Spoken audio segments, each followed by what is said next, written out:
let's say this is your source will be your production or any other environments, in case like it will have any data, all this. So usually, so your source for any refresh will be your production, okay, and your target will be one of their non-prod instance, okay, or can be a empty database, okay. So why do they do the refresh and all, okay. So all your non-prod environments will have your data outdated only, right? So only the production will have the current live data which is up to date, like imagine if you are using any banking system, okay. So one bank, the current prod will have all the updated details, all the transactions, okay, all the withdraw informations, or if anyone has updated their nominee, everything, every detail will be updated up to date, okay. So that's usually called as your live transactions or a live database and all. So that will have all the challenge, all the data which is updated at most, okay.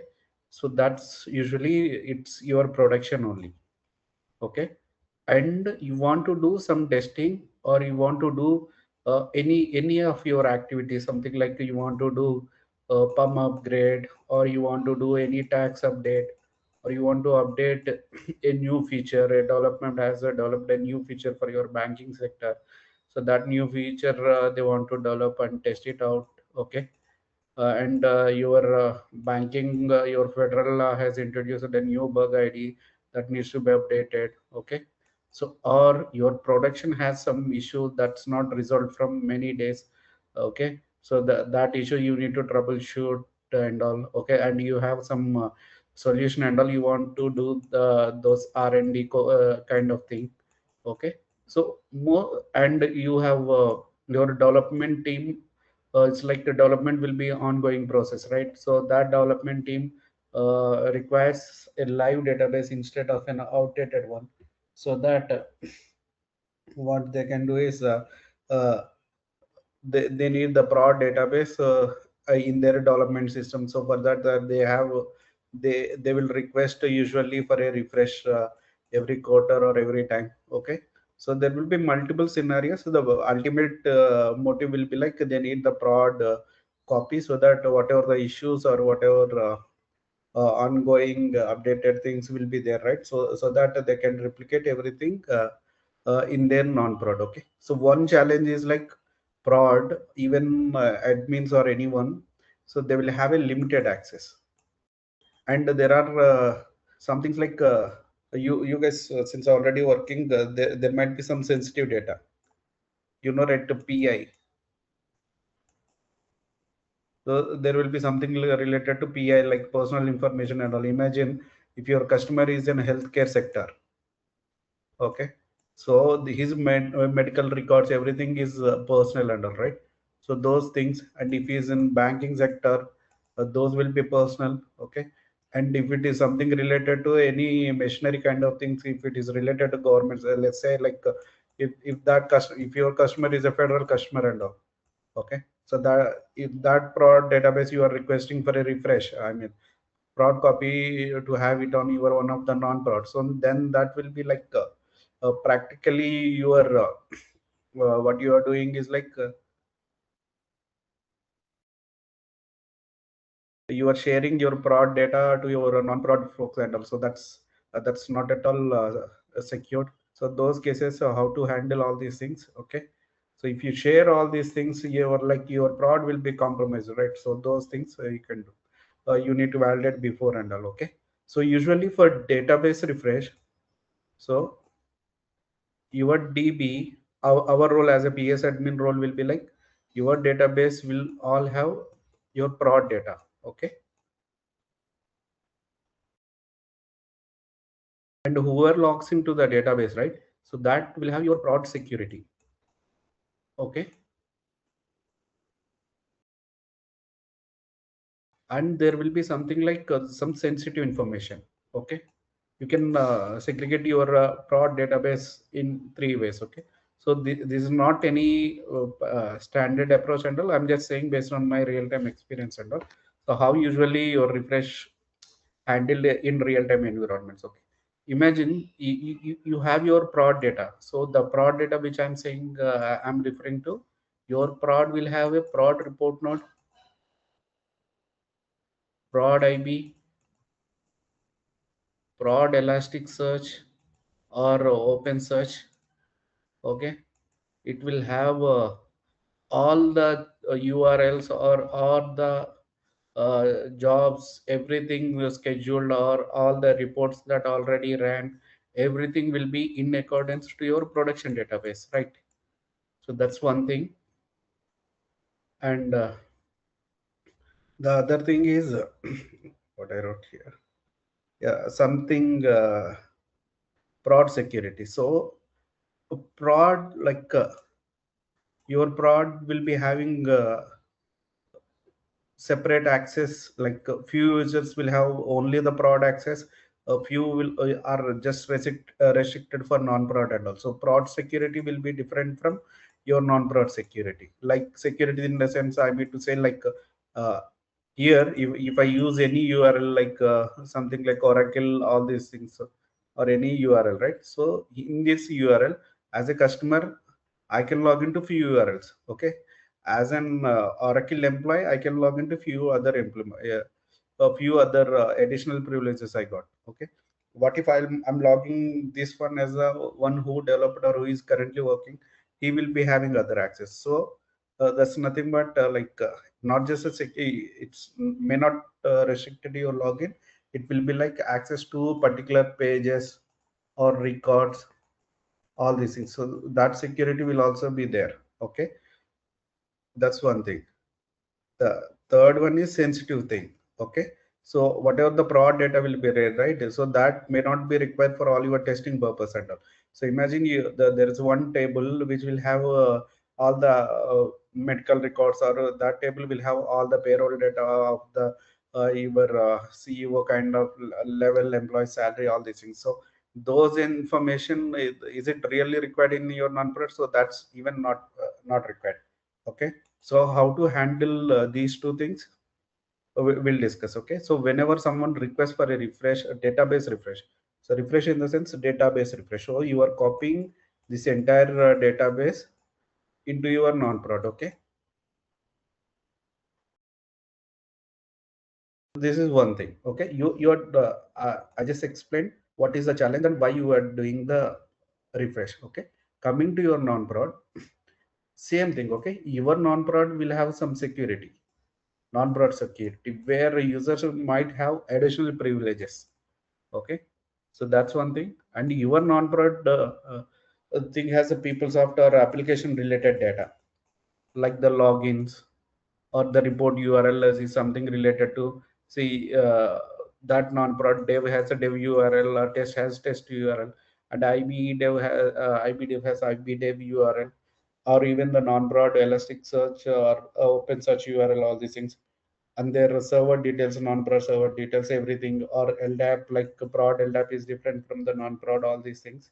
Okay, and a few jobs that was scheduled in non-prod. Okay, so that data will also be there. So that's one thing. The other thing, like there won't be any sensitive data mostly, because you already have separated whom to have the data access and all these things. Okay, so that's currently your non-prod data is having. So whenever you are planning to refresh your non-prod database with the latest copy of your production, the first thing you need to do is you need to take your security backup, you need to take your IB related backup or user login backup. Okay, and there are additional IB tables or any other tables that will be taken care as part of your standard practice, or your team already following it based on your customer requirement and all. Okay, the other sensitive data NV that will come from your production database only. Okay, so before the, see, let's say your production will be, your broad copy will be applied into your non-prod database. Okay, so before the refresh begins, what you need to do is you need to perform something like taking the backup. Okay, and sometimes the you need you'll validate some things, right? Those screenshots in case if it is required. And there are something like if there are any additional scripts or cron jobs that are performed during this refresh window, so that you need to disable it. Okay, and you need to shut down entire your application. Okay, application in the sense just the pi web server, app server, open search, and your process scheduler. Okay, so after shutting it down, you need to take this. The first thing is you need to perform pre-refresh. Okay, in the pre-refresh, uh, you already like whoever as an admin, you already knowing it like see in my case, see suppose you have joined into a new company, so that they might have already performed the refresh by that time. If they don't perform, then you can define like what tables you can you may require, and you can get the confirmation from your uh, uh, technical team or the dev team, like I need this security, or I need my old job data, like they might have defined the recurrences, and they might have defined all those things and all. If they want to retain that, you can retain that particular table.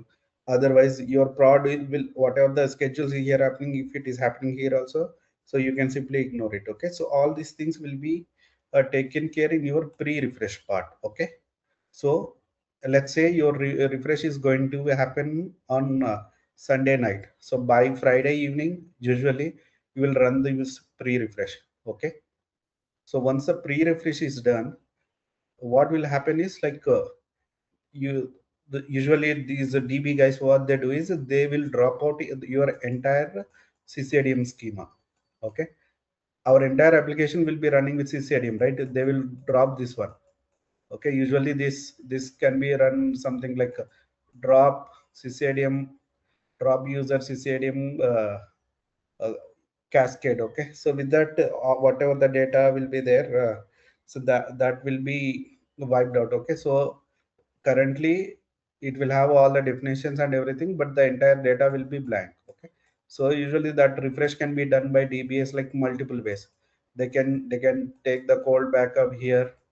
Okay, then they can import it here. Okay, something like they can use IMPDB like import export commands. This is mostly core DBA tasks. Okay, so but I'm just explaining how it needs to be done and all. So usually they can refresh with their rman backup. Okay, they'll take the rman backup and they'll extract they'll do the import here. Okay, or something like L0 backup they will take with the help of some scripts and all. They will refresh that with your uh, that within your non-prod and all. Okay, so once it got refreshed with your prod copy, then what will happen is now your non-prod will have entire prod data. Okay, so then like uh, whatever the security. Okay, you shouldn't have the prod security. So you can request like with security or without security while before the refresh itself. So usually you go with without DB security level. Okay, so whatever the security you will define that usually with the non-prod and non-prod only. So you'll request with the without security, and you can ask them then like whatever the non-prod database level user security will be there, that you can ask them to retain it. And the other data and all you have taken as a part of backup, right? A pre-refresh backup, so that you will import it here. And other thing I have said, right, sensitive data and so that while refreshing itself they will take care of this one. Okay, usually that's called as a masking. Okay, so they will be having some scripts or they do it manually. Okay, so with that masking, usually you won't be able to view your all your prod data, even though if it is in non-prod. Okay, so you can retain your non-prod security, and you have all your data that is related to prod currently after refresh. Okay, so you have your PeopleSoft data that's according to your production database. Okay, so for now after refresh, what you need to do is you need to import whatever the security or whatever the app messages, whatever the report notes or whatever the configurations that you have taken as part of pre-refresh. Those things, entire things, you need to import it in in your non-prod again. Okay. So because whatever the currently availability things that are in accordance to your production. Okay. So that usually what you can do is you can delete them. Okay. And you can import whatever you have taken at the first step before the refresh. Okay. So that's usually called as post refresh. Usually whatever the pre refresh and post refresh, that we handle with data mover only. Okay. So in the data mover, so usually how to take the backup using a data mover is straightforward. It's simple only. If I want to take any backup, let's say how it will be taken as part of pre refresh. See, there is a table called MVP. There is a script called MVP export and MVP import. So usually, if you don't know what tables has to be backed up and all, here this scripts will have the list. Okay, based on your requirement, you can modify you can take these kind of things. Okay, so all these are related to your CCDM and your PS users. Okay, so this can be taken. These are your people tools projects. If it is required, you can check with them. This is really required, you can take this as a backup. Okay. And these are system tables, PS options and PS options additional. Okay. Records and indexes. So to my experience, this is not required. This is not required. Okay. And field definitions, everything you can give as it is as a prod one only. Menu definitions, all these things, these are not required. So what usually required is the security, user security at the first step, and whatever the things that you have configured, right? IB you have configured, report notes you have configured. So where that information will be saved at that table level, so those things you can take it as a backup. Okay, so this script I'm just taking as a reference how the uh, script will be there, like what and all the things you can do. So this app messaging everything. Okay, so whatever the app messaging here, that integration will be everything with the prod, right? So this you can take it include in your pre-refresh script. Okay, so these things, URL definitions, everything you need, like you have your non-prod URLs, and once it get refreshed, that will be like prod URL. So before the refresh itself, you try to take these kind of backups. Okay. And there are other things like report URLs. See, this user you can take. OPR definition is taken at the access profile table itself. The roles, all these things, permission list. Okay. So all these things based on this is directory, right? These are the LDAP related things. Okay. If you see yesterday, I have opened PS directory, PSDS server, and click on search and all, right? See, these are the things for the LDAP level. Okay. This entire thing will be there here. Based on your requirement, you can configure your pre-refresh scripts and all. Okay, so you are taking backup nothing but you just exporting into a dat file. Okay, see, this is the file. Suppose I want to take this security backup. How I'll do is, Can you go to previous folder where this script is reference script is available, Narasimha? yeah, I'll go. Hold on, just telling something like pre-refresh. Okay, yeah. So these scripts, everything will be there under PS Home. Okay. So Yes. if you want the entire list, you will be having here, or individually, if you want to have a security import, you can see it here. Okay. Security export. Sorry, this one. Okay. Yeah. So these are the security and all. So this usually definitely has to be taken. Okay.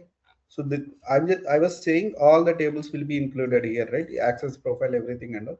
So those are nothing but your security related tables only, LDAP or sign on code. Okay. So all these things. So this this needs to be taken as part of your pre-refresh only. Okay, you can choose the individual ones, or you can choose a bunch of all the tables based on your requirements from this entire script. Okay, MVP, RD, export and all. Export. Okay. And there will be other scripts like app messaging. Okay, there is something like RPT. So this RPT clear all these things, like this is nothing but while before doing the import and all, you need to clear your current configuration, like the current prod ones you need to configure. So for that, this is nothing but usually all these will be having delete. So delete usually takes time, so we go with the truncate instead of delete. Okay. So the imagine that's like your current non-prod will be having a prod report URLs, everything. Okay, so for that for to wipe out that data, so usually this report clear will be ran. Okay, so after this you can go for whatever you have deleted, right? You can import the non-prod one again. Okay, so this is usually this how usually refresh happens. Same for application messaging also. You can purge in the sense of you can delete whatever is there came from the prod and all. See here truncate, because the app messaging will be like huge in number. So it for to save the time and all, they are just using uh, truncate itself. Okay, you can purge the archived application messaging queue, all these things. Okay, so once the messaging is like related to prod and all, you don't require them, right? So usually these are the mandatory things usually performed and all. So let's say if I want to do the pre-refresh, let's say my pre-refresh has only one table import. Okay, why to have all these things? So I'll just keep one table and all. Okay, one table or 100 tables, the syntax will be like this only. Here you will add multiple tables. I'm just taking the MBP. So this table as a pre-refresh. Okay, I'll modify the script according to my requirement. So the syntax is like set log, will set the log for your script, and set output like the place where you need to take the what do you call you where the dat file will has to be placed here. This one is to run the script. This one is to save the script. This one is to open the script. Okay. This one is to create a new document. Okay. This is the cut and paste. Okay. Copy, paste, help. Okay. So if I run this one, it will run the script. Okay. So this is how like this script completed, successful completion and all. If you go here, you have the dat file and you have the log file. If you see the log here, successful completion. So it has imported 138 records. Okay. And this is how your pre-refresh backup will be taken. And after the refresh, what you do is instead of export, you will give in place of output, you will give this as input, because you need to import, right? You just place this one, you change this log something related, some meaningful MVP exp. Instead of that, you can give IMP. Okay, so this is after refresh. So whatever you're taking as a backup, you giving that as a source. Okay, and you are importing whatever your security or your report notables or your IB related things that you are importing as part of your post refresh. Okay, so that's usually your pre refresh and post refresh. As an admin we perform. Okay, so during this activity, whenever this refresh is happening, we'll bring down our entire application, we'll clean the cache, and we'll reconfigure the domains after the activity. And there are other steps that needs to be taken care. I'll show with one real-time SOP. Okay, so this is one of my clients particular database refresh activity. Okay, so see here, PeopleSoft database refresh from production to non-prod environments. Okay, prepare for the refresh. This usually it's like a DB thing. imagine your prod databases will having high table space and free space is more, and also so that to accommodate your prod thing, your non-prod will also have the server size and memory to fit your prod data and all, okay, right? So that check you usually perform it. So check like once you are doing your database refresh, needs to check like whether it got some adequate like good amount of space or not, okay. And usually your non-prod will have less data and the temp files. So that files usually you need to check like a dba underscore data files, like how many are there. Is it this and all completely core deep database knowledge. So you need to check like whether it is there, the amount of space is there or not, okay. And export security DMS in target environment, usually using data mover with PS user, okay. We are not taking with the CCADM user because with export commands won't work with CCADM, okay. So here their requirement is like taking some set of tables. These run server tables. So run, like I said, right, run server also have some URL. So that's why they are taking run URL. Your non-prod will have non-prod run URL. So that's why they are taking non-prod run URL. LDAP tables, web profile, like I said, right? Your web profile will have your what do you call, your URL information and also that's mandatory required because you are using whatever you will get it, right, that will be having your prod one. So for that which is not required, so you have to take your backup before the activity of your test environment or dev environment, and you need to import it after the refresh those report node, okay. For example, Basically, IB related URL details, IB tables, security related yeah, details. exactly, yes. These things See, we need to take care. so your Yeah. post after the post refresh, whatever the report node you will be having, like you have a report node something like some generic one if you are using across all the environments, okay. So that will have the URL related to your prod one, right, okay. And imagine if the server names usually in practically in PeopleSoft environments, in real time, what they will have is like PS Unix and PS Unix one. But your non-prod, see something like I have PSNT here. What we have created, right? Sorry, I set the wrong navigation.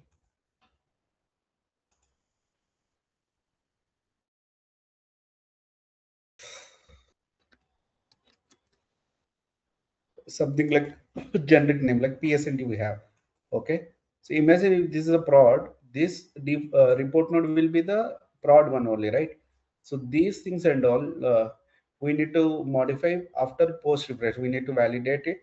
Okay. So in order to have this definition and everything, so we need to have the backup what how it looks like before the refresh. Okay. So that's the reason you are taking the backup. Okay, all these are see your report node information will be saved here. If you want to see, so if you want to learn any table related info and all, you can go through this document and you can see what inside these tables and all, okay.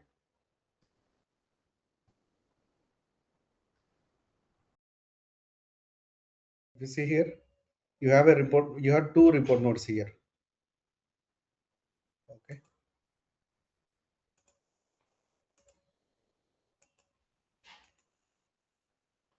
Let's go to report node here.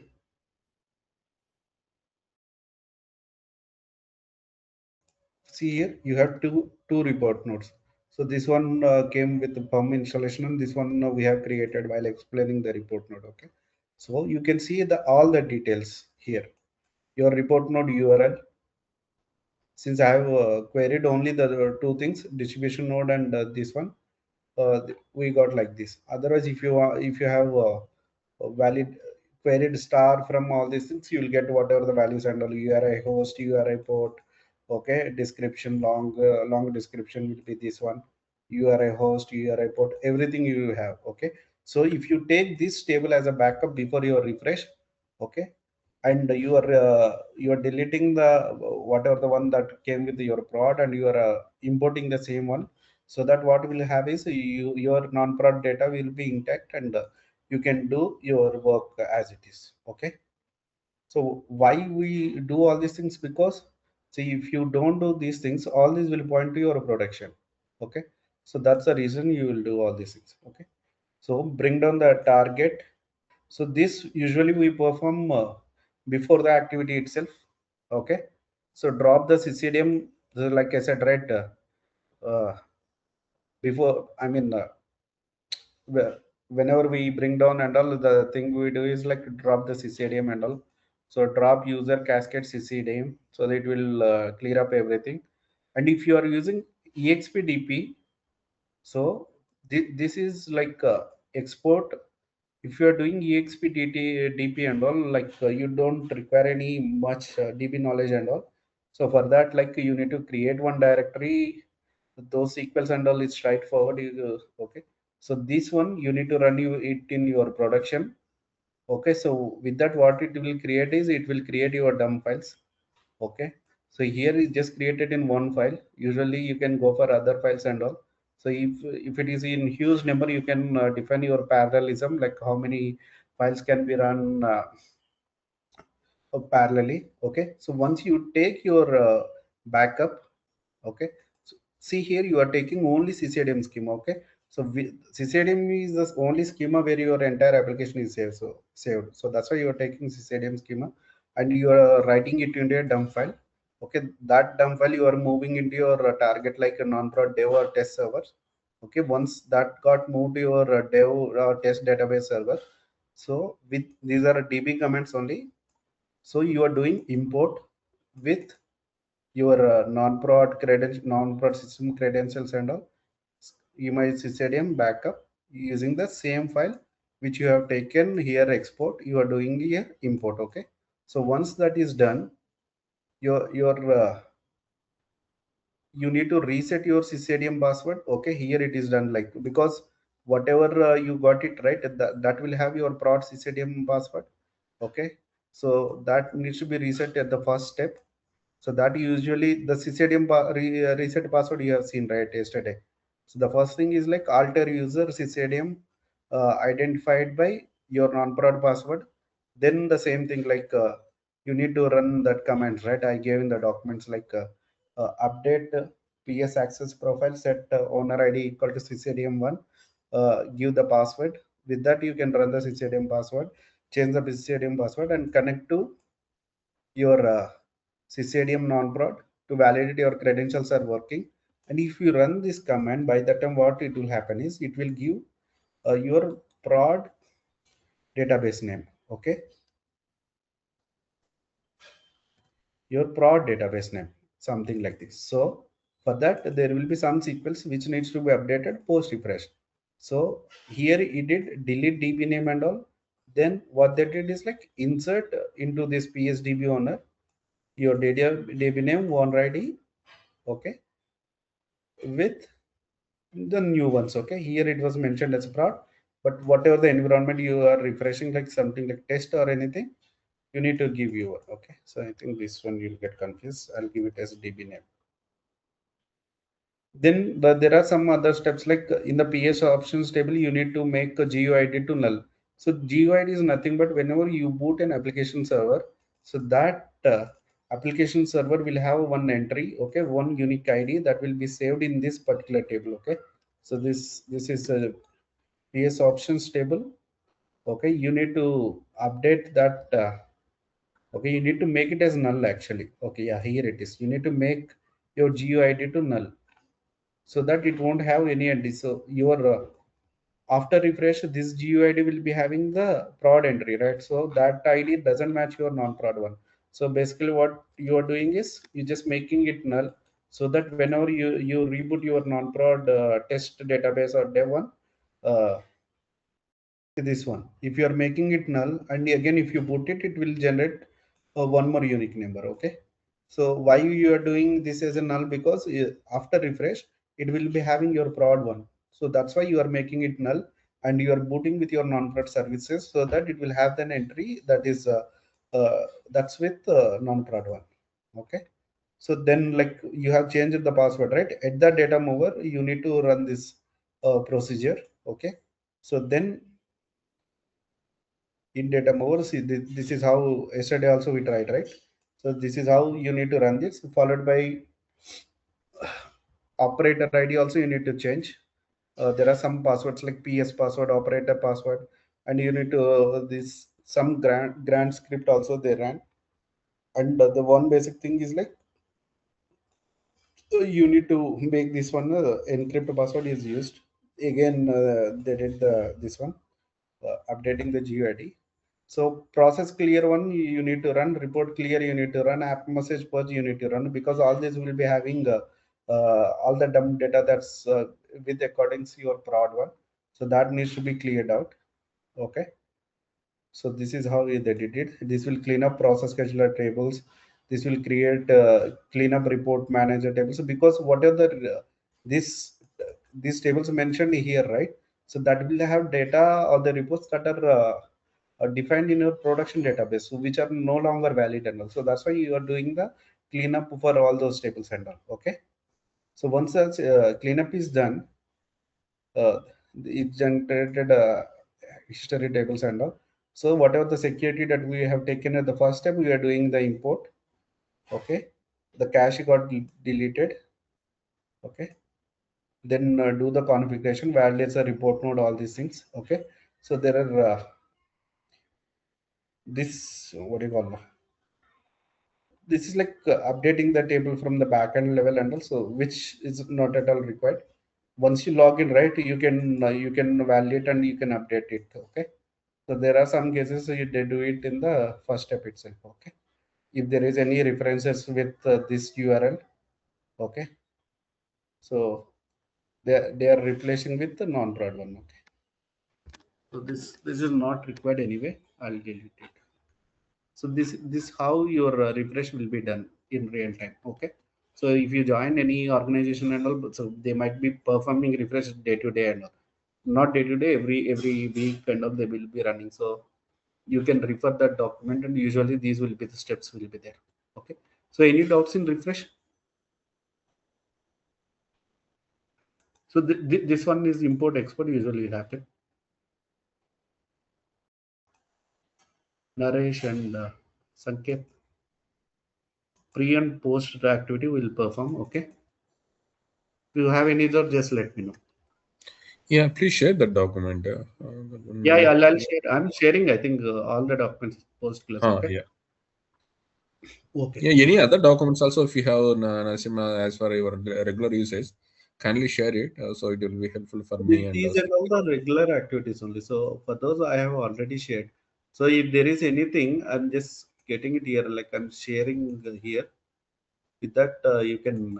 I'll ping. I'm pinging the link here itself. Okay. Whenever there is something. Okay. So like I was like I got through this document. This wonderful document. This will had everything related to PAM upgrade.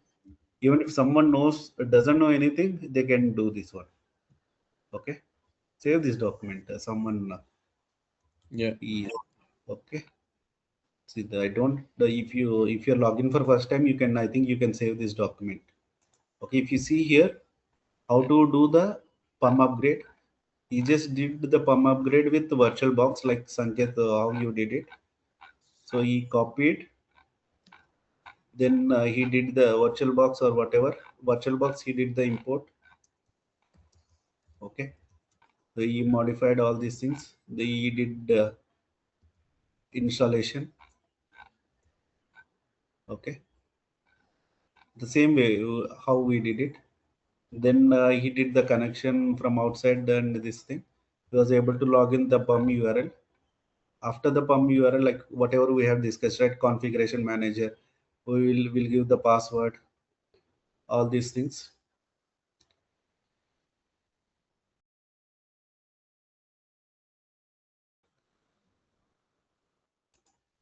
Okay. So then we have discussed, right? This path PS home, all these things, and this one open the change assistant. Okay. Update manager. You get the PS home, all these things. Okay. Then these options are not required. Even this option is not required. Then see, this important thing is from this page number 30. Okay, defining the change package. This is your target database. We didn't define the target database, right? Because we don't have our target database. And these you might know, right? Your financials, yeah, how many modules, account receivable, AR, AM, AP, these modules are existing. Okay, so your database is defined, target database. You clicked on finish. Okay, so then you open the browser. In the browser, you selected the target database. This is how usually done. You gave the package name. So in the package name, if you want to apply any bugs, so here it will ask for four things. Okay, either you can apply all the updates which are not present in your target database, or just like specific updates, or you give a condition based on that, or by the object name. Okay, so usually go with updates by criteria. It depends on your client requirement. Okay, so updates by criteria, somewhere you can whatever the tax updates or whatever you can select, you will get from this one only. Standard search criteria, required for required data upgrade. Okay, so this how is selected. These options came, so these and all the bugs got will be installed. Okay,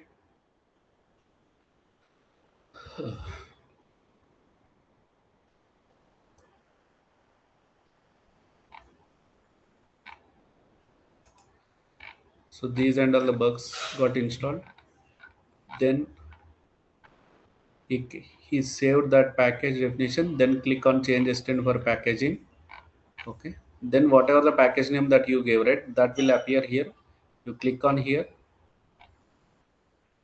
then apply change package, or you can view the change package in the download location. Okay, here there will be two things like initial pass and move to production. So initial pass will be like if you're applying for the first time in the non-prod environments, and the same package if you are planning to use it for the next one, like dev you are using, the next pass you want to use the whatever the package here exists, right, the same one if you are using it. Okay, then you can go for initial pass thing. Or MVP means you can select directly with this one only. So there will be other difference like initial pass and MVP. It will have some additional steps. Okay, for initial pass, what it will have is at the end of the things, it will create it will modify the package according to your uh, environment information, which for which like that package can be used for other subsequent passes and all.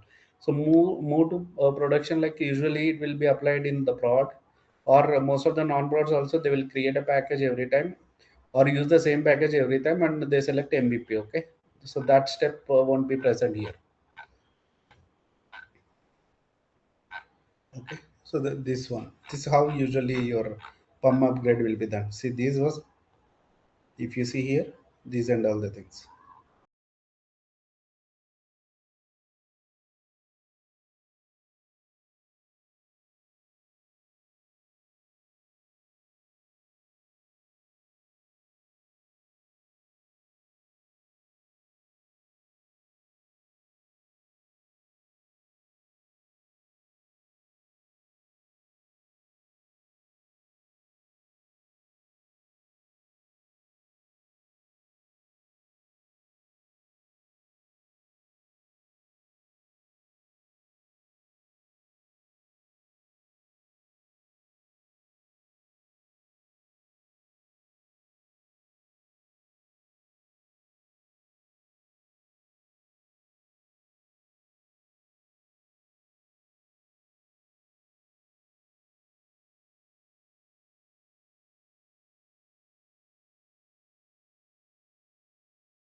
some migrations in the sense. So did you create any project, Naresh, till now? Migrations you already knowing it, right? Ah, yes, I know. Yeah, So I know. you do the migrations also, okay? So Yeah, you have, I do the migrations. yeah, okay. So you'll be having these environments like prod or dev or test, okay? So why you do the migration in the sense like you whenever based on your project need, like you want to have a additional record or you want to update anything, uh, so or you have modified any record structure or all these things, or you have added additional functionality, all these things, okay? So those things and all, like your prod, all these things, some or the other time it will be refreshed with the prod only, right? So that's a requirement, that's a motive you behind, like how you do how, why you go for the refresh and all. So these and all pretty much similar to your prod only, okay? So the only thing is like they will differ in their security and all. And the dev and all, like it's like ongoing, every time ongoing developments, or like complete R&D will be done here and all, right? So whenever as a developer, as a function, what they do is like they will create a project based on the project requirement, client requirement, or the day-to-day work requirement. They'll create a project, okay?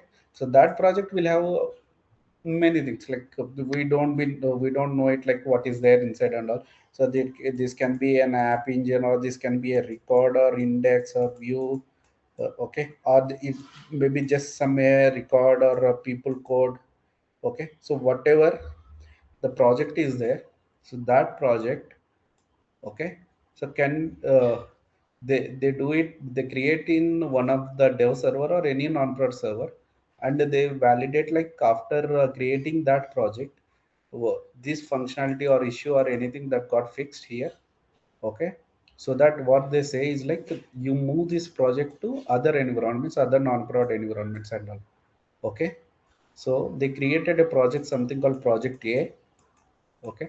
So that project, they'll ask you to migrate it to test environment, so that whatever the changes they validated here, after moving this project A, the same changes, if they look good, okay, they added something like this, looks good, then the client, your client, or your UAT person, uh, once this change, like after migrating the project, if it looks good, then the change approval, what he do, like yes, the same change can be moved to production, okay?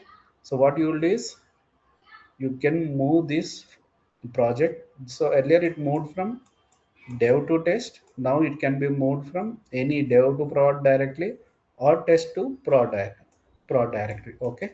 So these things usually called as migrating, okay? Migrating a project to between uh, across the environments, okay? Across the environment. So this migration can be like I was explaining something related to project. So this can be something like SQRs and all. So SQRs or SQCs, these are nothing but some jobs and all, okay? So some jobs they did a modification, they added a row, they deleted a row, all these things, okay? So this can be a SQR SQC also. This, in that case, it will be a file only, okay? SQR SQCs, these will be file migration. So one file, say imagine if you are doing a file migration in Windows, what you do is you copy this file, okay?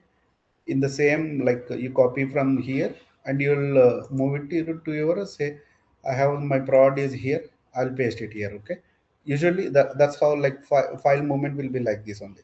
So but you cannot do directly and all, right? So what you will do is you'll take the backup of existing SQR or SQCs in the target environment, okay? Then you will copy the whatever the file that you got from and all, okay? So if that change is not working here, then what they do is like the tester and all, they'll say like it's not working here, then you can do the rollback,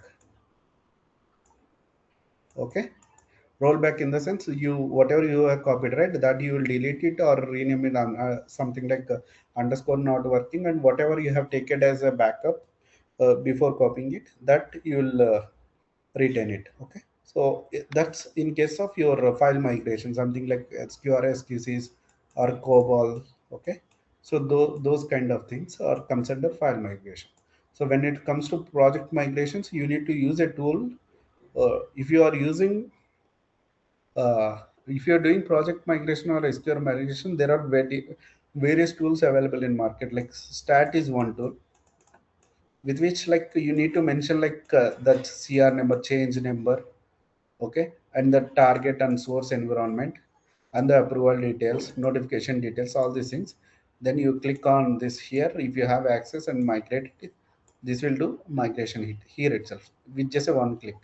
Okay, here it will ask if there is any build setting. Imagine your project will have a add a record. Okay, so then that record has to be created. Okay, so those creation or deletion or view additional, all these things they call it as build. Okay, so that's basically a DDL command. Okay, it can be creating or it can be editing or dropping all these things. Okay, so that also can be taken care uh, using application designer. Okay, so that's if you are using any tools like Stat or file migration and all. Okay, so if you want to do it manually, moving this project from between the environments, these environments and all, the only tool available with the delivered PeopleSoft will be your application designer. Okay, the same navigation application designer will be here under this one only. Okay, so for this application designer also the settings will be here on the same thing, PSGFG. So basically your configuration manager will hold all your workstation details and all. Okay, so if this password is wrong, you won't be able to log in your TRN demo2 environment and all. Okay, if your developer or a functional says like I'm not able to log into this environment, so the problem is not here. Okay, the only case here wrongs will be, okay, he might be using a wrong password or his password is expired, or your CCDM password or people password, one of them is expired, or okay, that's one criteria. Here if you are able to log in, you logged in with my credential, I was logging with Narsimha credentials and it is working. For him only it's not working, so then the issue is something like here the people password is wrongly entered. Okay, so those configurations will be done here. Okay, and the profile by default it will take, if you click here it will take from that PS home itself. Okay, so this we have already discussed while explaining the our uh, change assistant or configuration manager, I think. Okay, so this PSID app designer, if you open, you need to select your Oracle database only. Okay, so this will be your database name and this will be your operator ID. Okay, so for application designer, you always connect with your operator ID only. Okay, not the CCDM or not a system or something like the database user. This application designer always connect with your application users only. So this will be your tools version and all. Okay, so I'm using PS credentials here. Okay, I'm able to log in here. Okay, so whenever you do a migration, the first thing you need to do is, so the migration also, this part you already understood, right? So I was saying like I'm moving my project between, okay, the a project between, my project name is A. I want to move this project, not move, sorry, I want to copy this project from two non-prod environment, let's say, not every time prod, from dev to test. Okay, so there will be two environments here, not just one. Okay, so here I'm showing with only one environment because I don't have two databases here. Okay, so I have a project named A here. Okay, and I want to migrate this project to another environment. Okay, another environment called test. Okay, so in test I want to migrate to sorry, in test I want to migrate this A project here. Okay, so what and all the possible cases here, just like your file migration, y- the same a project will also can present here, right? So that's one criteria. Okay, so what you need to do before the activity, this will be your source. This will be your target. Okay. So you open your project in source environment. Let's say I'm opening one project, some small project, UPG convert. Okay. So this project, this is my source. Let's say this is my source. I'll open another app designer. Okay. Just imagine this is another environment. Okay.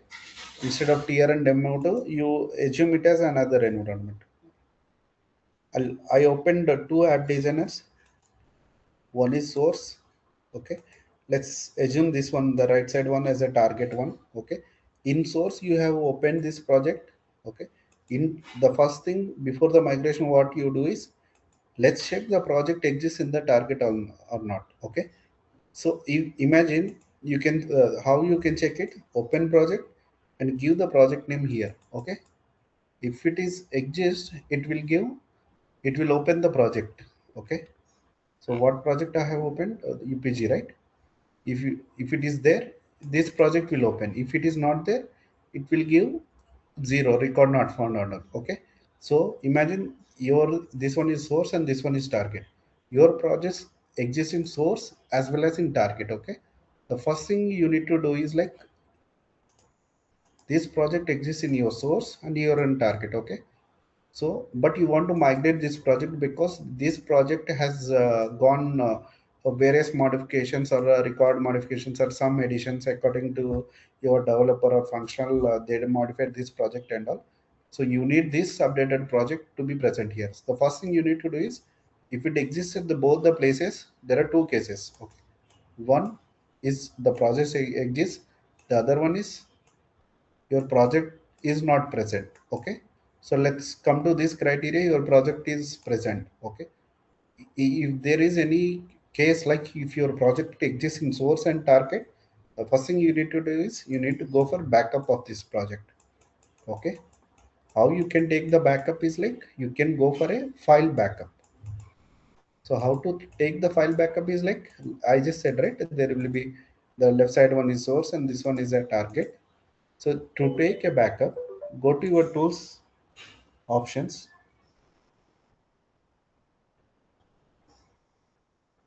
Okay. Copy project to file. Okay. Here, where you want to save this project, there you can save this project. Okay. I want to save this project somewhere here. I'll give this path. Here there is only records handle. Okay. So select all. Then I'll copy this one. Okay. So just make sure how you are doing. I'm just doing a copy project here. Okay. So this is one criteria. Imagine if your project is not there here. Okay. So what you need to do is this, you copy this project with only the definitions. Okay. Not the entire project, just the definitions. Okay. This is the second criteria. You copy only the definitions here. Okay. Then what you will have this a project here also. Okay. So then go for the backup. Okay. Understood this point? So this is the main thing. Okay. While doing the migration, this one is the first thing. Okay. Then the second thing. So you have taken the How backup. to do? How to copy only definition? Yeah, just the definition. The project one I'll tell you the later. Okay. So you taken the backup, right? So this one, just for your evidence, what upgrade copy started and ended. So this, what you can do is you can save it to a file. Okay, I'll save this one as backup.log. Okay, if I go here, I'll delete these things if you're not required here. Okay, I have the project backup and also the backup log. Okay, this is the first step. Okay, usually migration will have 5 steps. Okay, so this is the first step. So if the project is present, you take the backup directly itself. Otherwise, you just copy the definitions and take the backup. This is the first step is done. Then the second step is pre-compare. This is the most important thing. Okay, you are copying this project from here to here. Okay, where your project is already present, either of one of these two steps your project is already present. Okay, now you need to take the pre-compare to show like your whatever the modification you done here. Okay, so that are not present here. Okay, so that are different, just to show an evidence like this project is different from this the other one, the same project present in the other environment. So for that you do a thing called pre-compare. How to take the pre-compare is like, in the source environment, let's say I open this project in source environment. Okay, before that I need to mention the path of my pre-compare. This will be under tools, options, general, report output directory. Okay, so this one I'll give something like, this is whatever the things that you are doing, these are very most important and these are mandatory. Okay, so every day for the day-to-day activity, usually for a PS admin, will be the project migrations. Okay, so this is your pre-compare path. You open the project in your source environment. Okay, in the target you have validated the project is already there. If it is not there, you just copied just the definitions. Okay, you copied just the definitions. Then now at this stage, at what stage you are in is, you have the project with name A in both the places. Okay, so you just want to compare what actually your A project is different in both the environments. So for that you are doing a thing called pre-compare. Okay, so for that you have mentioned a path where your pre-compare report has to be placed. Okay, then how to do the compare is this one, compare and report. Okay, so you can compare from file, also from a database. Okay, so file in the sense, imagine if you are migrating a project from file instead of an like, so you can migrate project from an environment, or this alone can be placed in a file. Okay, this file, this file. Okay, so the same steps are same. Okay, same, the migration is file you are doing instead of environment, you will do it from the file level. So the file also the same steps, like you take the backup, you validate this file project is there or not, or if it is not there, you copy the just the definitions. Okay, so here it is showing two options. Are you comparing it from file or the database? So I'll give it as a database. Okay, this is my source dev environment, this is my target environment. Okay, so here I'll enter my target environment here, details and all. I'll click on OK. Now what will happen is, it will open another application designer. Okay, so the reason why you keep the people password same for all your non-prod or the prod environments is because with this reason. Okay, if you keep a different password for test or dev environment, your test environment won't open here. Okay, so that's the reason your people password is uniform across all the environments. Okay, so you won't be able to perform migration actually if you keep a different people password. Okay, if test password is different, you won't be able to open dev here.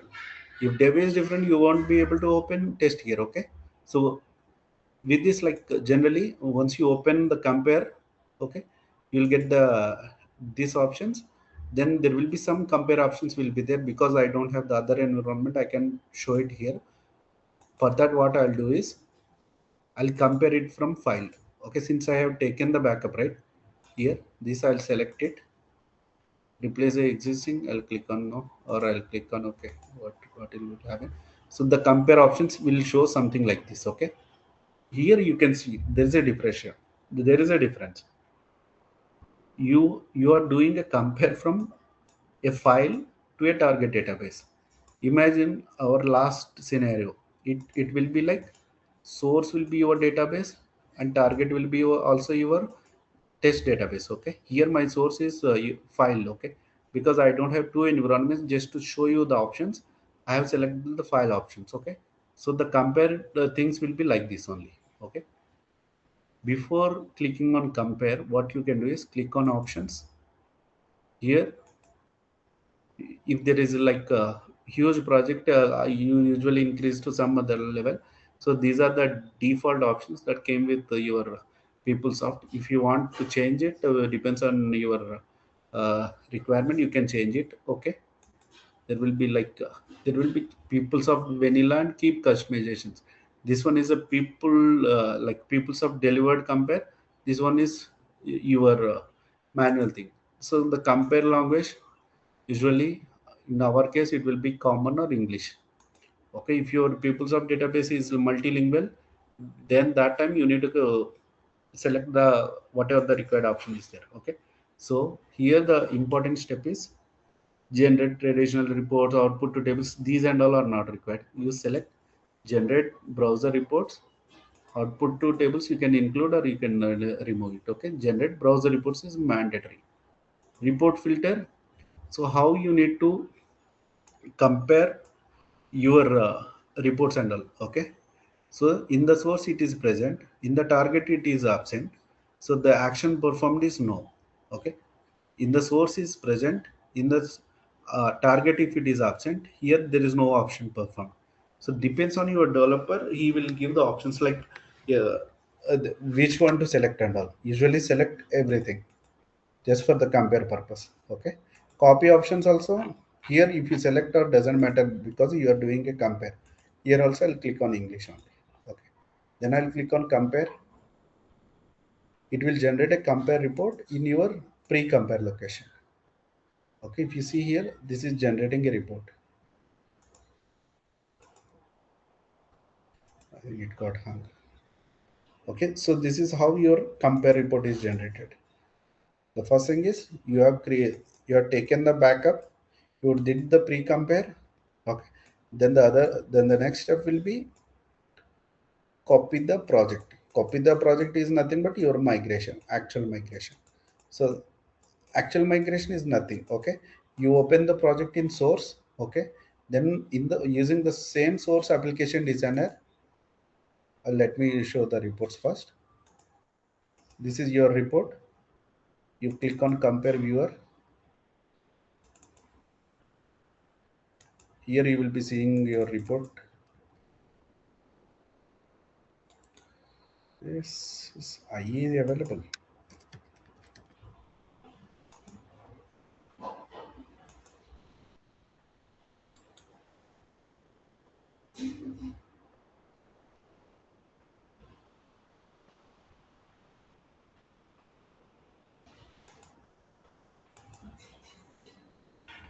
Usually you can view the compare report here. Okay, see here. So this is the compare report. You can see the project name, status summary. Because you have taken the copy from the same database, here it is showing nothing, no changes and all. Okay, so how it will compare, there will be some table will be there that I'll give you. Okay, so what action it will perform if it is present in source and if it is not present in target. Okay, this usually an important interview question and all. Okay, so you have done with the compare. So then what thing you will do is you'll go for the migration. How to do the migration is simple. Open the project, copy project to database. We'll mention the database name here, target user ID and target password. Then click on OK. Then the same thing. It will open the same options. Let's see. I want to copy it to a file. Okay. Same thing like here source database name instead of file name. Here it will show what do you call target database name. Okay, then here since it's like file copy, you can do only the copy and all. So here also it will show the options. The options is pretty much similar to your compare settings only. Okay, then once you perform the migration, if there is any build and all, so your migration will be done. Okay, after copying the project, your migration is done. Okay, so after migration, what you will do is you will open the project in either either if your project doesn't have uh, anything like in the project definition, not to create any records or views and all, you can open the project in your target database, okay, and validate the project, okay. Otherwise, what you can do is, you can know in the source database here, you can do another compare. So while doing the another compare, make sure you will change this path. Whatever you have used here, you change this path. Instead of pre, you give something like post, okay. Otherwise, what will happen is, your pre compare report will be overridden by your post compare. Then you don't have any evidence, like you have performed the p compare and you have seen some differences, that's why you have migrated, okay. So that evidence will wipe off, okay. So you, these are the basic steps. You open the project, then do the pre compare, okay. Open the project in the sense like, in source and target. In target is not there, take the backup. If it is there, take the backup. If it is not there, copy just the definitions, then do the pre compare, then do the actual migration, okay. Then open the project in target database, okay. Then do the post compare, okay.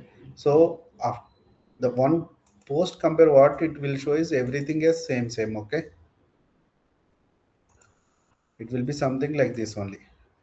If you migrated properly, these will be empty. Or here, if you click here, upgrade, it will show for all the object, it will show same in the post upgrade, I mean sorry, in the post compare report, okay. So this is how you do the migration.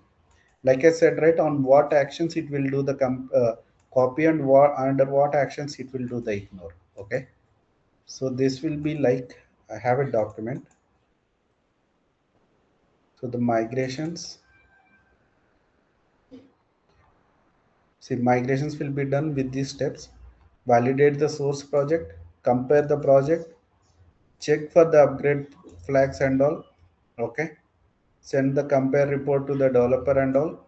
So before doing the migrations, this is for like from sensitive customers and all, they will validate the compare report, then only they will ask us to proceed with migration. Then copy the project, then do the recompare, okay. So in the target database, validate the project, and if it has any records to be built, open the project and build it, okay. So this is how your migration will be done. And like I have said, right, there are some options in this. If you open the project compare reports and you have seen, right, what action, see here, if it is same action is not performed here, okay, in the source and target, okay. What if it is absent and changed, okay. If you select any of these options, this action will be happen, okay.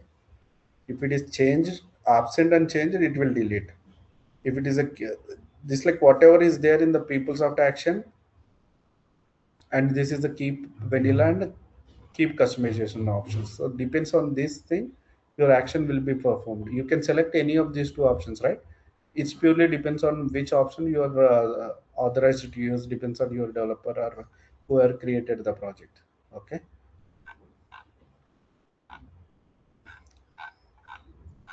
Okay, yeah, this is some theory knowledge. So I opened a project here.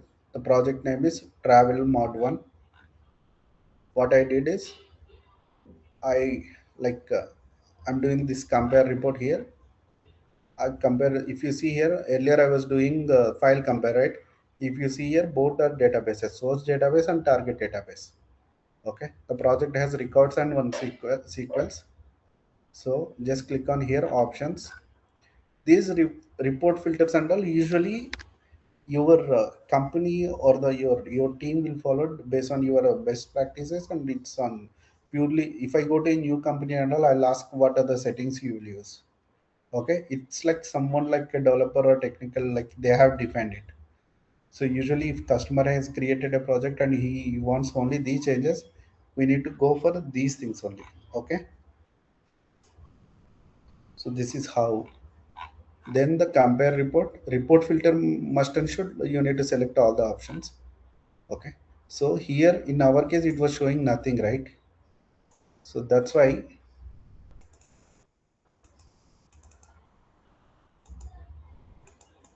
So here it was showing earlier white blank place, right? But here, if you say here, there will be some differences. So that's why it's listed out the differences and all. Okay. Then this, as a best practice, what he did is he deleted the earlier folder name, because if someone creates opens another application designer and he is doing his migration and all, by mistake if he didn't save any path and all, so what will happen is your report, right, your you did, though you haven't done any mistake and all, but your pre-compare report will be overridden by some other's project and all. So that's why he had deleted. Okay. So as a best practice, he did it. Then doing the copy of your project. Okay. Clear. So you opened it for compare. So that's why it is asking for save changes. Click on S. Then in the same window, it will ask your target database. Okay. So once you give the credential and all, you can see here. Okay. Here and all. So, like I said, right, only definitions, because in the case of taking the backup handle. But here, if you see, you copied the definition, reset blocks, and you selected everything. Okay. So with this, you can copy this one. Click on copy.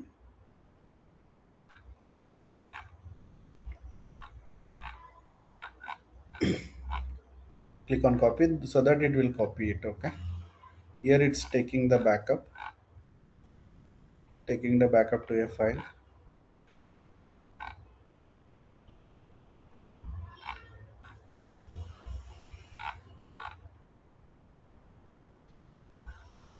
Okay. Then the post compare report. So this is how your migration is done. I'll share this document as well. Okay. So just let me know if you have any doubts and all. Only one doubt. So how to do the project definition? How to do the copy? Just I Yes, want to. Yeah. here I don't have that window, but okay. In the options and all, right? Yeah. Let's try one. Okay. Let's try how it takes and all.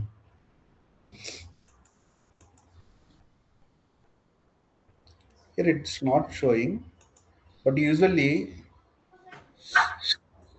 if you select here, it is showing reset done flags and definitions and all, right? You select only the definitions and deselect everything. Here I need to show.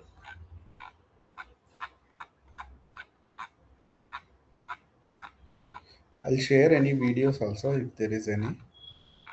You uncheck this one, copy project only definitions. Okay. Mm-hmm. Deselect all. Okay. Okay. Yeah. Yeah, that's how usually. Okay. So this is how you do the migrations. I'll share this document. I have one more document.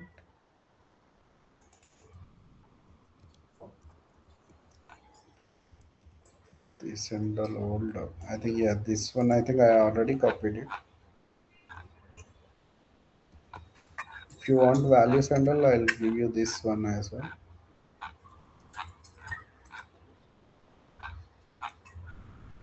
Okay. So what else is pending? Open search integration and comments. Okay.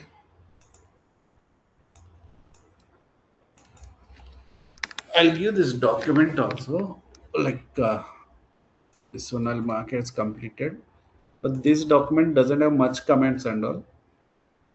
But I'll tell you what basic things we will do as part of this one. Okay. Let me connect to this one.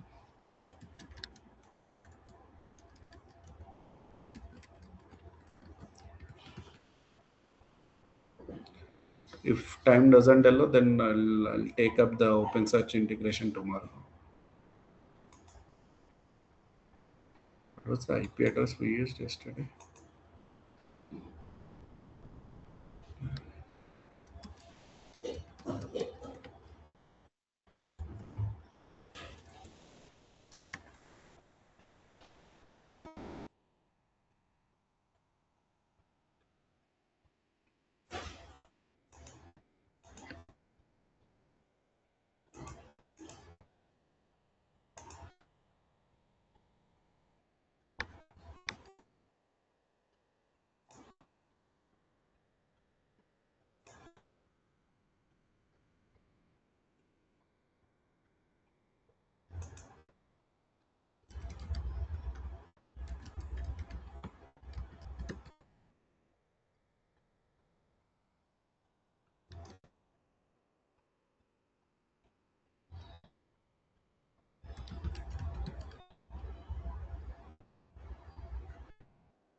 see here, if you want to switch a user, okay, switch to a user, since we are in root user, right, root is a super user.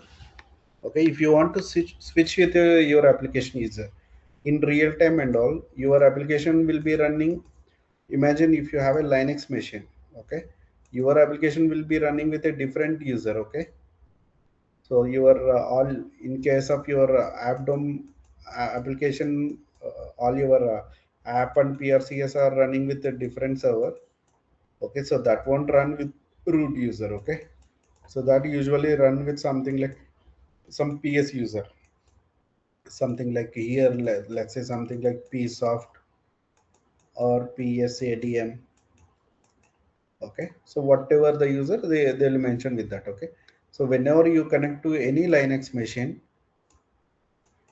okay, you'll give the IP address and you will give your user ID and credentials, okay. So after that, there are some companies, they have some policy assigned with your user ID, something like PB run policy, okay. So that those cases, what you do is, after logging into the user, you will get here your username, okay. So that time what you do is like PB run that username, okay. If I want piece out, I'll run this one, okay. Here we don't, it's a local machine, right. So basically it doesn't have any policy like PB run and all. So that's why it was giving an error called it's not found and all, okay.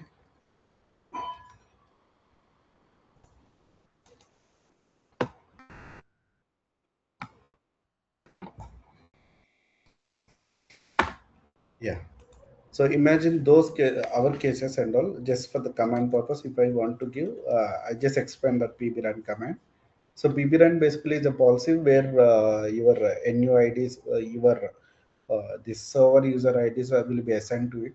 Okay, so that with that policy, you can run to whatever the user access you got and all. Okay, so that's one thing. Or here, like if you want to switch to a user, my application will have some user called or my entire PeopleSoft application is running with the user called PSoft. Okay, so how I will run switch user PSoft. Okay, now if you see the change here, your user ID got changed. So that's basically is with PSoft. Okay, I want to switch the user to Oracle. Okay, so you will see Oracle, your Oracle client and everything in your machine is running with Oracle user. Okay, I mean the same, if it is running and all right. So the mount or the folder where it got installed, that owner will be this user. Okay, so that's where I was referring to, like PeopleSoft, your PeopleSoft application owner is PeopleSoft, means all the binders, everything related to your PeopleSoft application and config home and app home or cust home, everything is owned by PeopleSoft. Okay, so if there are other users defined, I'll log in with other users. Okay, so that's why I'm saying owner in the sense that mount that particular folder owner and all. Okay, and the services are running with that user. Okay, so if I want to switch to Oracle, I can use the command su oracle. Okay, but here since you are logging with root user, it didn't prompted any password and all. Okay, since you currently you are in piece of user, if you want to switch to another user, it will ask the password of that user. Okay, if you give the correct password, it will take to you that that user prompt. Otherwise, it will give invalid user and all. I don't remember my password, so it's an incorrect password. Okay, so basically, so that's how you switch to a user and so if you want to come out this user, you just click exit, or if you want to come out from this entire putty session, you can click exit again. So it will close this session and all. Okay, so these and all the comments. Yeah. So coming to this PeopleSoft. So you have one user, something like piece of tendal, where are your binaries and everything are installed like this. Okay. So let's say here,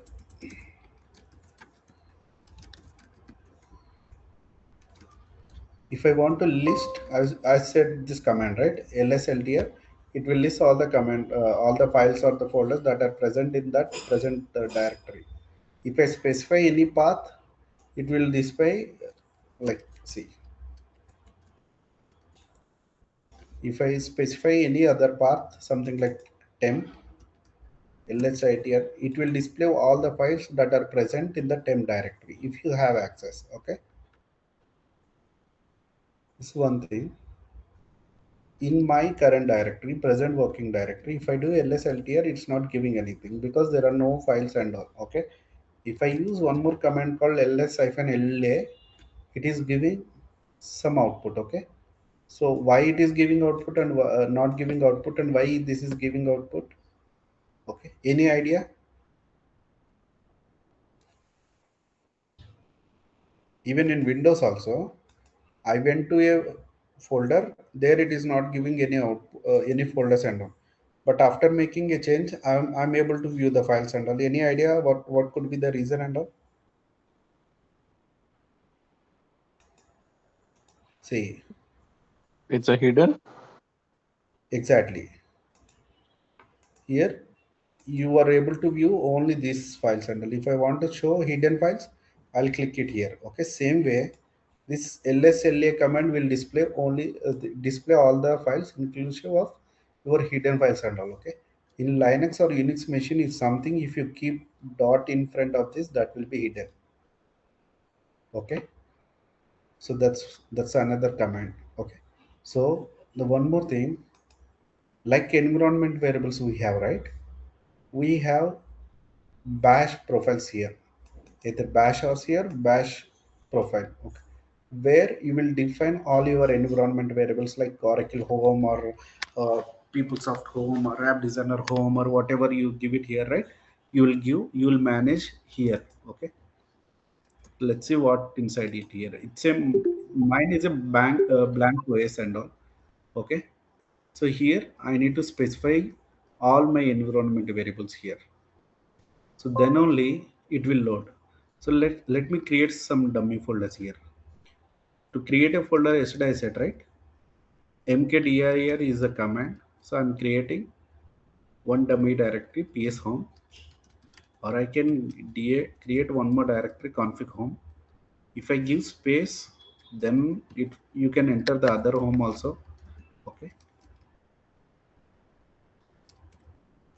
test underscore home. Okay, if I see here, now it has displayed everything. Okay,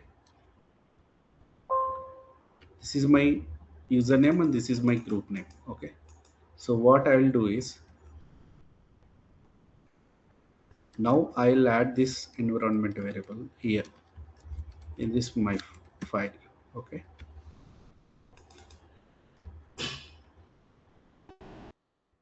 here I'll add something like, see if I didn't expand this command, right? In order to open any file in a text editor mode, if it is a text file or any, say, any script file or anything, we use a command, we use a command called vi. Okay, this is called visual editor. Okay, so we use a command called vi, or some people will use more just to read that file. Okay, so some people will use cat to list out the entire file itself. Okay, but you won't be able to edit with these two commands, so you need to use this command only, bash underscore profile. So these variables, if I keep it here,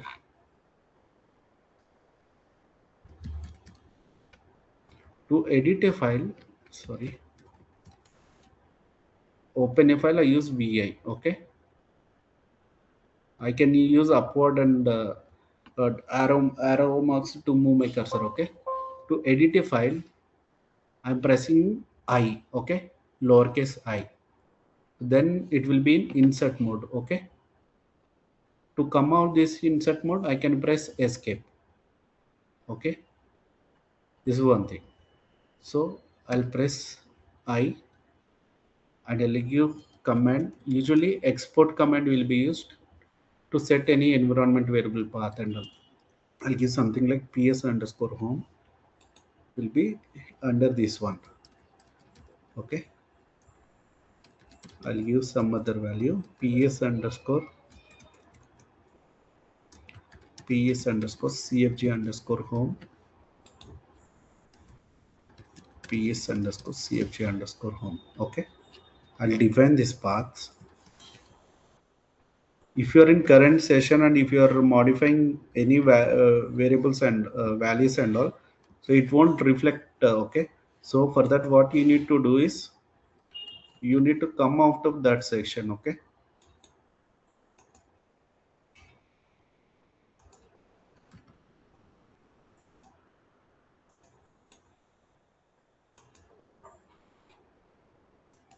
or what you can do is you can run this. To run any file and all, right, you give dot invoke the bash profile. You can run like this. Okay, I just ran like this. So now your bash profile is loaded. Okay, now I have set some variables, right? If I do echo ps underscore home, it should be dollar. Okay, it will give your ps home where your ps home is installed. Okay, this command is pretty much similar to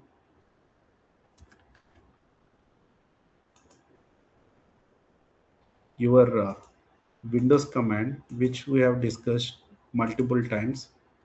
Okay, if I see here, it's pretty much similar to your this command. Okay, this you define in system environment variables.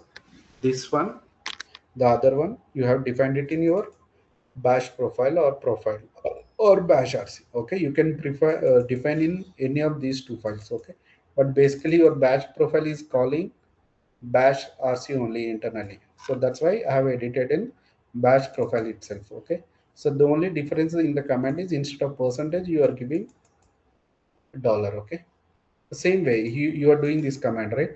Echo is just for listing your ps home.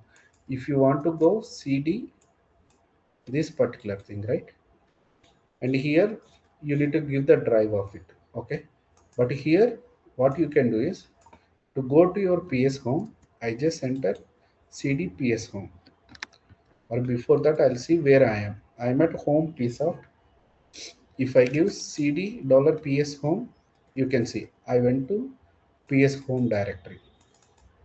Okay, if I want to go to config home, same way, ps under config home, it took me to ps underscore config home. Okay, as part of the the file migration, etc. Right? Maybe in Windows, you will know to copy and rename the file to take the backup, all these things. So yesterday I have already explained how to copy and all, right. So imagine you have a file. I'm creating a file with vi command. Okay, vi command I'm creating something like sample.sqr. I'm using insert I for insert. Okay, text file, test file, Small I or a capital I, anything is fine. small I. It's a Small. case Okay. sensitive. Okay, this one is Okay. case sensitive, purely case sensitive. Okay. Okay, so I entered like this. Okay, here to delete a file, you can use delete a row. You can use the same one, backspace or delete.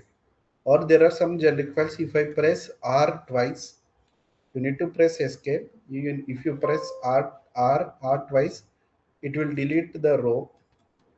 Sorry, if you press the D twice, it will delete the row. Okay.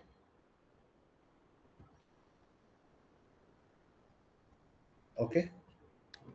If I press I again, I can do this.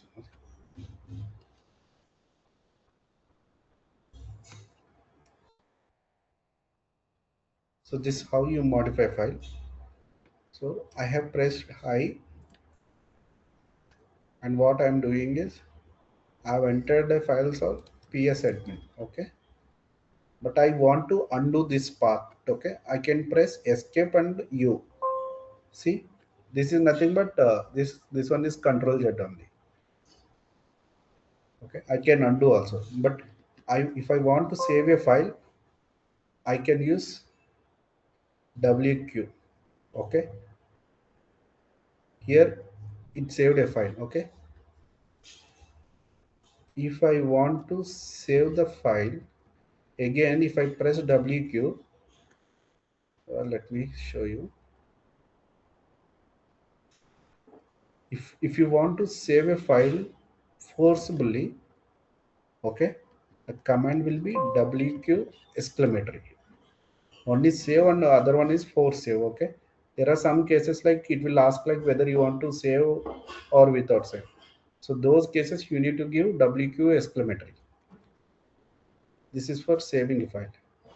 Imagine I'm modified all these things, and if I don't want to save, okay, for to don't save and come out of that file I use Q. Okay, basically to come out of a file I use Q, escape colon Q, but I did the modifications. Okay, I'll explain this in next step. See here,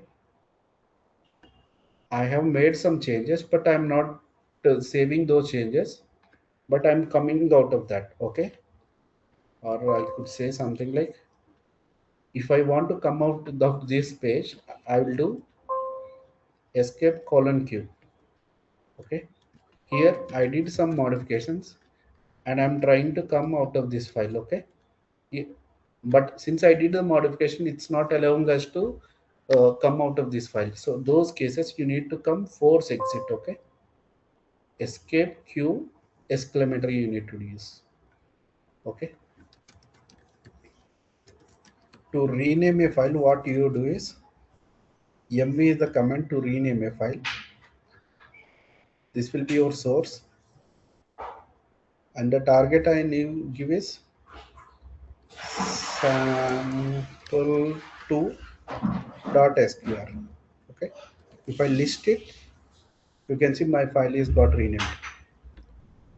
Okay, so these are the basic level of commands, and the other commands you need to know. Okay, so let's see here some of the contents. If you can see, you can do a zip right of this folder.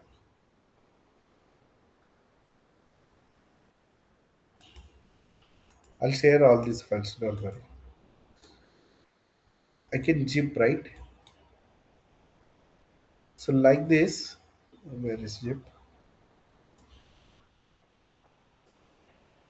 Compress, right? Where is Compress zip? to zip.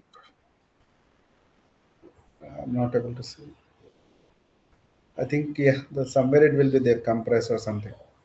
Yeah, Yeah. here it came like this, right? These things you can perform here also. Okay. If you give zip hyphen r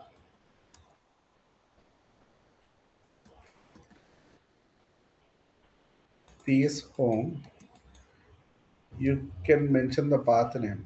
Sorry, I think this is the command. If you see here, it will create a zip file. Okay. To unzip it, this is the command. Unzip this one. Okay.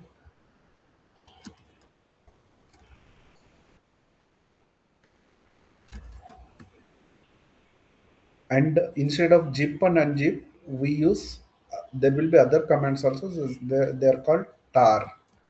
You can tar the folder or file, or you can untar it. Okay, so usually you can do tar hyphen cbf to zip. Actually that's like tar a file dot tar dot cz.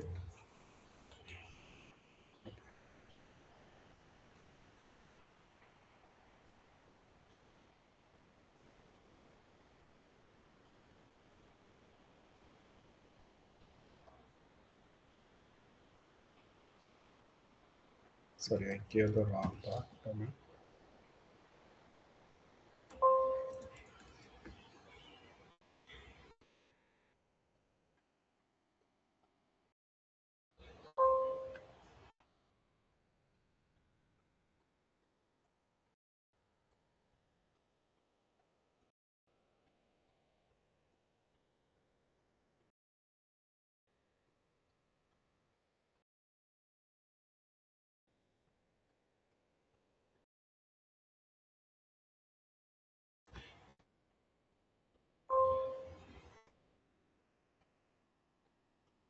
Okay, so this is to tar a folder. Okay, so usually when you are moving from one Linux to the other servers, okay, so inside those there will be some binary files also, correct?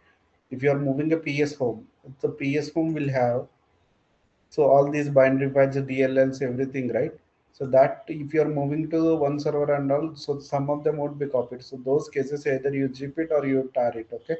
So the best approach is to go for the tar. So that if you give your PS home to tar like this, okay, it will create this file. So this file you can copy it to the other server using WinSCP. There will be another tool like you can use that tool to copy this to other folder and all. Then what you can do is you can untar it. Okay, so just to for untar you use the command called tar-xvf. Okay, so there will be multiple number of parameters and all. Okay, not just xvf or cvf, or so there will be other protocols and all. Okay, so this is how usually untar it. Okay, and coming to other thing, to delete a file you use rm. Okay,